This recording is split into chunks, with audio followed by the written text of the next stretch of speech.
Once I was asleep, and I woke up because I heard the shells fall next to our house. I was so scared my tongue was frozen. I couldn't even talk. One day, I was playing with my brothers and my cousin. We were teasing her and she was upset. She left us and she went to her house.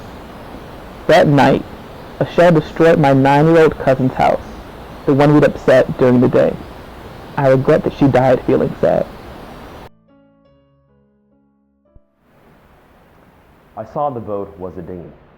It only seated 40 people, but there were 54 of us. The smugglers had lied, but they only want to get your money. They don't care if you die. We traveled on the sea for an hour. It was so slow. We then came across another boat. We didn't realize it was the police. We were told by friends not to stop because they will take you back to Turkey. We don't know the Greek language. We can't understand what they are saying. They were saying, "Stop the boat." We held the children and we shouted at the police, "We have children." I thought to myself, let me reach the beach and anything you say I will do. The boat was punctured and we fell in the water. I was in the sea for 45 minutes before they pulled me out.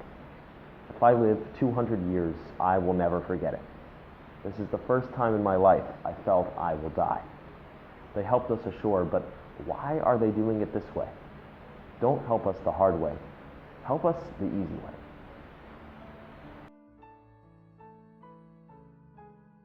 Because of what is happening in Syria, we don't play anymore. I miss my house. I miss my neighborhood. I miss playing football. I ask the leaders all around the world to save the children in Syria, save them from all the shelling. Children need medicine. We need clothes and food. Every child should play and be happy. I am worried about the future. What will happen to us? Where will we go?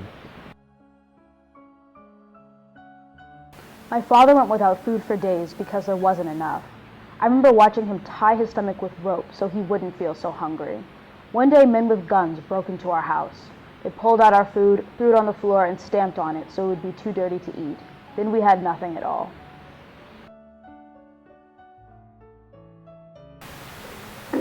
I knew a boy called Ala. He was only 6 years old. He didn't understand what was happening. I'd say that 6-year-old boy was tortured more than anyone else in that room. He wasn't given food or water for 3 days, and he was so weak he used to faint all the time. He was beaten regularly. I watched him die. He only survived for 3 days, and then he simply died. He was terrified all the time. They treated his body as though he was a dog. Each and every Syrian has been devastated mentally by this war. Before I laughed all the time. Now I don't. What do I have to laugh about? Some children from my village have become mute because of what they've seen. Young children are worse. They don't understand why. None of us do, really. They're just sad, terrified children. These children used to be taken to the park by their mother. Now their mothers are forcing them into basements for protection, and they don't understand. There's no way I can cope. No way I can turn over a new page. I've seen children slaughtered. I don't think I'll ever be okay again. There are currently 4,287,293 refugees. That's over 4 million stories, over 4 million dreams and aspirations crushed by the brutality of war. This is the worst refugee crisis since World War II, yet the United States has only taken in 2,100 Syrian refugees. Over half of the Syrian refugees are children, with women and children making up 75% of the refugee population. America is a nation of values, founded on the idea that all men and women are created equal. We hold these truths to be self-evident, that all people have rights no matter what they look like or where they come from.